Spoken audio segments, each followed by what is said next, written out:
ഒരു മലയാള സിനിമയാണോ എന്ന് തോന്നിപ്പിക്കുന്ന തരത്തിലൊരു ട്രീസർ ഇറങ്ങിയിരിക്കുകയാണ്. ലോക, ഒരു പുതിയ മൂവി. അതെ, എന്ത് തോന്നുന്നു കണ്ടിട്ട്? മലയാള സിനിമ അല്ല എന്ന് പറയാം. കാരണം നമ്മൾ പ്രതീക്ഷിക്കാത്ത ക്വാളിറ്റി എന്ന് പറഞ്ഞാൽ കിട്ടിയിലും ക്വാളിറ്റി.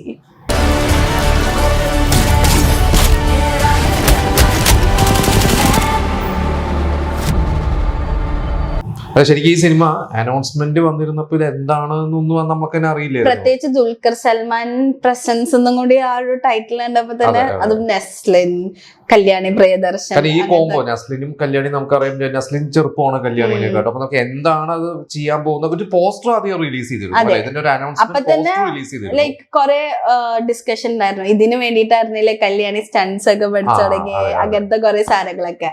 അപ്പൊ ഒരു ഫീമെയിൽ സൂപ്പർ, ഇപ്പൊ നമുക്ക് ഒരു മെയിൽ സൂപ്പർ ഹീറോ ഉണ്ട്, പിന്നൽ മുരളി, ടൊവിനോ.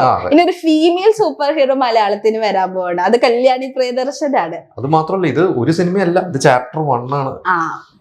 അതും ഇങ്ങനെ കണ്ടിന്യൂ ആയിട്ട് വരും, കണ്ടിന്യൂസ്ലി വരുമെന്നുള്ളത് നമുക്ക് പ്രതീക്ഷിക്കാം. പക്ഷെ അതിന്റെ സിനിമയുടെ ക്വാളിറ്റി കാണണം. കാരണം ഞാൻ മൂവീസ് കണ്ടപ്പോ അത് ചെയ്തു വെച്ചേക്കുന്ന കാണുമ്പോ തന്നെ നമുക്ക് ഒരു ഹരം തോന്നിപ്പിക്കും, കാണണം എന്നുള്ള. നല്ല ഇതിന്റെ ക്യാമറ ആണെങ്കിലും, നിമിഷ് രവി ആണെങ്കിലും, എഡിറ്റിംഗ് ചമൻ ചാക്കോ ആണെങ്കിലും ഒക്കെ നമുക്ക് കാണാം.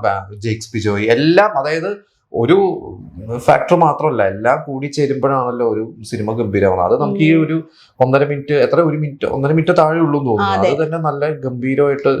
കാരണം നമ്മൾ ഇങ്ങനത്തെ ഒരു സാധനം പ്രതീക്ഷിച്ചില്ല ശരിക്കും. ഇത് ഇപ്പൊ നമുക്ക് എനിക്ക് കളിക്ക് ശരിക്കും നമ്മുടെ തെലുങ്കിലെ കളിക്കില്ലേ, അതിന്റെ ഫീല് വന്നു ഇതിന്റെ കളിക്കിയുടെ ആദ്യത്തെ ടീസറും ഒക്കെ.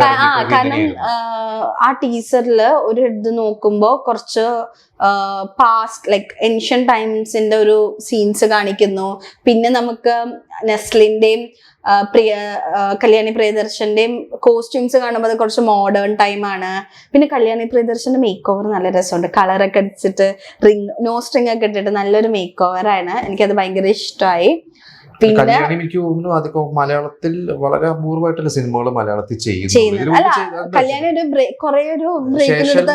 ഫാത്തിമ ചെയ്തിട്ടുണ്ട്, അതിന് മുമ്പ് ആന്റണി ചെയ്തു. പക്ഷെ അത് രണ്ടും അങ്ങനെ തിയേറ്ററിൽ അത്ര വലിയ ക്ലിക്ക് ആയി. വർഷങ്ങൾക്ക് ശേഷം ചെയ്തു.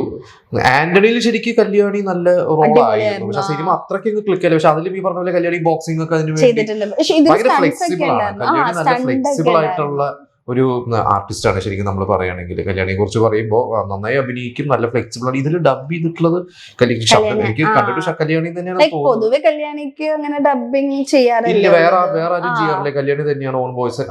അവരുടെ മലയാളത്തിൽ ഒരു ക്യൂട്ട്നെസ് ഉണ്ട്, അവര് സംസാരിക്കുന്ന മലയാളം. അല്ല, കല്യാണിക്ക് പ്രോപ്പറായിട്ട് ഒരു ഇന്റർവ്യൂ ഞാൻ കണ്ടായിരുന്നു തല്ലുമാലയുടെ സമയത്ത്. പ്രോപ്പറായിട്ട് മലയാളം സംസാരിക്കാൻ ലൈക്ക് കറക്റ്റ് അറിയാത്തോണ്ടുള്ള ഒരു പ്രശ്നം ഉള്ളതുകൊണ്ട് എനിക്കറിയില്ല ഡബിങ് കല്യാണിനെ ചെയ്തിട്ടുണ്ട് തോന്നുന്നു. അതൊന്ന് നോക്കണം. എനിക്ക് തോന്നുന്നു ചില സിനിമകളിൽ കല്യാണിയുടെ തന്നെ ഓൺ വോയിസ് തന്നെ. എനിക്കൊന്ന് ശേഷം മൈക്കിൽ ഫാത്തിമ കല്യാണി തന്നെയാണല്ലോ. അന്നത് പറഞ്ഞിരുന്നല്ലോ. കാരണം ഒരു മലബാർ ഭാഷ കല്യാണിക്ക് ഒട്ടും പരിചിതമല്ലാത്ത ഒരു മലബാർ ഭാഷയാണ് കല്യാണി അതിൽ പഠിച്ചു പറഞ്ഞ് അന്ന് അങ്ങനെ പറഞ്ഞിരുന്നു. അതൊരു മിക്സഡ് റെസ്പോൺസുകൾ വരാറുണ്ട്. ചിലവർക്ക് ഇഷ്ടപ്പെടാം, ചിലവർക്ക് അത്. പിന്നെ ഏത് സിനിമയായാലും ഏത് അഭിനയായാലും അങ്ങനെ തന്നെയാണല്ലോ. ഈ സിനിമയിൽ പിന്നെ നമുക്ക് എടുത്തു പറഞ്ഞപ്പോൾ നസ്ലിൻ, നമുക്കറിയാം നസ്ലിന്റെ ഒരു കരിയർ ഗ്രാഫ് ഇപ്പൊ എവിടെയൊക്കെയാണ് പോയിക്കൊണ്ടിരിക്കണം എന്നാണ്. കാരണം പ്രേമലു കഴിഞ്ഞ് 1 വർഷം കഴിഞ്ഞിട്ട് മറ്റേ ജിംഖാന ഇറങ്ങി. ജിംഖാനയും തിയേറ്ററിൽ ഓടിയ സിനിമയാണ്.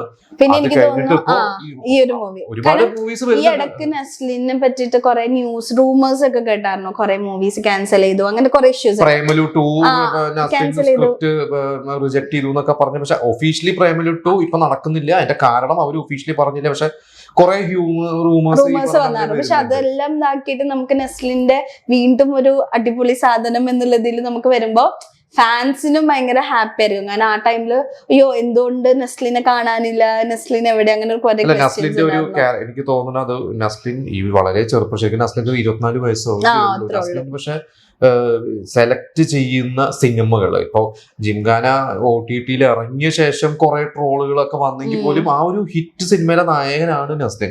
എനിക്ക് തോന്നുന്നു നസ്ലിന്റെ ഒരു സെലക്ഷൻ പോകുന്ന ഒരു ട്രാക്ക് കറക്റ്റ് ആണ്. ഇതിന്റെ ഇടയ്ക്ക് നസ്ലിൻ തന്നെ ജിംഖാനയുടെ സമയത്ത് പറഞ്ഞല്ലോ, ഗുഡ് ബാഡ് അഗ്ലിയില് നമ്മുടെ തലാജിത്തിന്റെ മകനായിട്ട് വിളിച്ചിട്ട്, അതായത് ലിയോയില് മാത്യു അഭിനയിച്ചു, അതേ അപ്പൊ തലയുടെ മകനായിട്ട് വിളിച്ചു. നസ്ലിന് അത് ചെയ്യാൻ പറ്റിയില്ല ജിംഖാനയുടെ. അപ്പൊ എനിക്ക് തോന്നുന്നു നസ്ലിൻ ചിലപ്പോ അത് ചെയ്ത് ഇവിടെയും ചെയ്ത് ചിലപ്പോൾ രണ്ടും രണ്ടും കൂടി അറ്റ് എ ടൈം ഒക്കെ ചെയ്യാൻ പോയിരുന്നെങ്കിൽ ചിലപ്പോൾ ടാസ്ക് ആയേനെ. ടാസ്ക് ആയിരുന്നു. അപ്പൊ അത് നസ്ലിന്റെ കറക്റ്റ് ട്രാക്കിലാണ് നസ്ലിൻ പോണെന്നാണ് എനിക്ക് തോന്നുന്നത്. നസ്ലിന്റെ ഒരു ജേണി ഉണ്ടല്ലോ, ഒരു കരിയർ ജേണി കറക്റ്റ് ആണ്. പിന്നെ എനിക്ക് ഈ മൂവിയുടെ ട്രെയിലർ ടീസർ കണ്ടപ്പോ എനിക്ക് പ്രത്യേകിച്ച് പറയാനുള്ളത് ഒരു വണ്ടർ വുമൻ.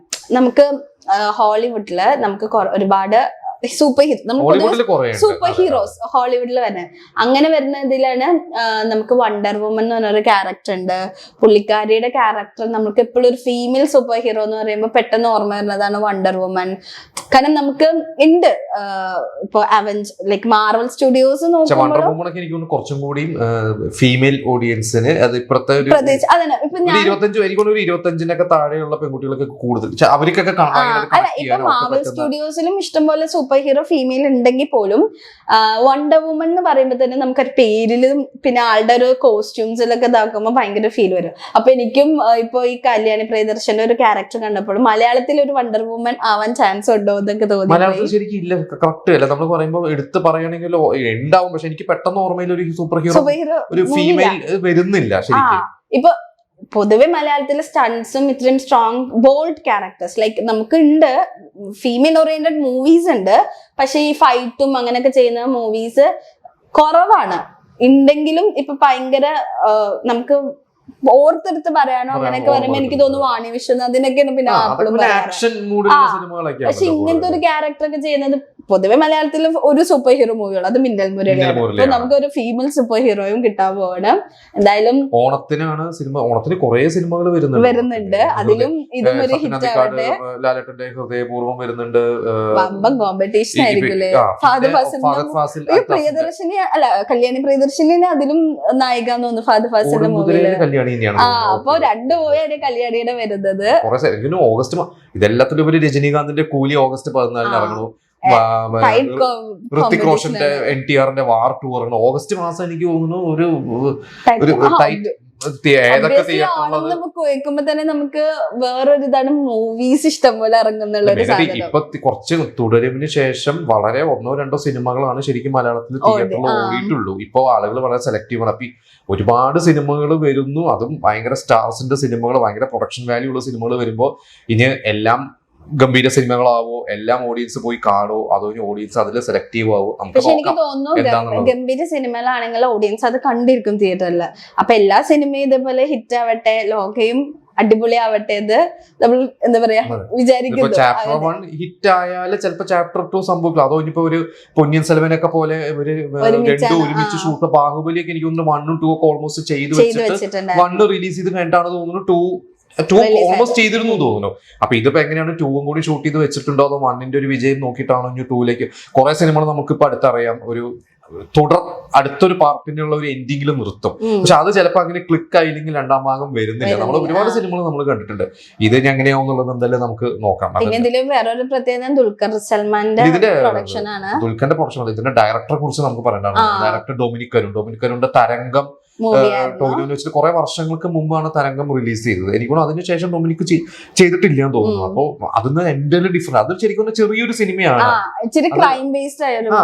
ചെറിയൊരു ഉണ്ണിയൊക്കെ ആണെന്നതിൽ വില്ലനായിട്ട്, ഉണ്ണി മൂന്നിന്റെ വില്ലനായിട്ട് ഒന്ന് വരുന്നു. അത് ചെറിയൊരു തമാശയും ഒക്കെ ആയിട്ട് പോകുന്ന ഒരു സാധനമാണ്. പക്ഷെ ഇത് അതൊന്നൊക്കെ ഒരു ഡിഫറെന്റ് ആയിട്ടുള്ള ഒരു സാധനമാണ്. അതെ. അപ്പൊ ഈ പറഞ്ഞ പോലെ ദുൽഖർ സൽമാൻ ഇതേപോലെ ഒന്നും പ്രതീക്ഷിക്കാതെ വന്ന തരുൺ മൂർത്തി തുടരുമിൽ ഞെട്ടിച്ചു, ഡയറക്ടറായിട്ട് മാറി.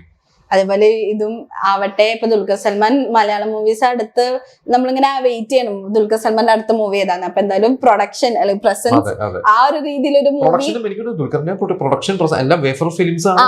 അതെ. അപ്പൊ ആ ഒരു മൂവി, ഈ ഒരു മൂവി ഒരു എന്താ പറയാ മലയാളം സിനിമയിൽ ഒരു മൈൽ സ്റ്റോൺ ആയി മാറട്ടെ എന്ന് ആശംസിക്കുന്നു.